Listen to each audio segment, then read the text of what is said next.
Hello guys, good afternoon. তো চলো আজকে দেখো গরম গরম ভাত, এই যে ভাতে ধোঁয়া উঠছে।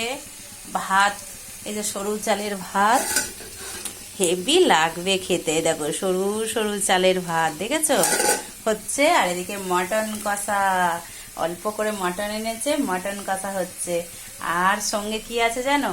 সকালে লুচি করেছি, দেখালাম, লুচি আলুর তরকারি। আর দুপুরে মটন কষা, ভাত, কুঁদরি ভাজা আর মূলো শাক ভাজা। কার কার এটা ফেভারিট অবশ্যই কমেন্ট করো। তো চলো টাটা। মটন কষাচ্ছি, হেভি লাগবে খেতে। একটু কষিয়ে নিয়ে তারপর প্রেশার কুকারে দেবো, দেখেছো? দেখ, কালারটা হেভি লাগে। আর মটনে একটু বড় বড় আলু না দিলে ভালো লাগে না। বেশি আলু দিইনি, মাত্র দুটো আলু দিয়েছি, মানে 4 টুকরো, দুটো আলুকে 2 পিস করেছি। দেখো কালারটা কেমন হয়েছে। যত কষাবো কালারটা তত বেরোবে। আহ, কি দারুণ লাগে গো। কতদিন পর মটন এনেছে, প্রায় 2 মাস পর।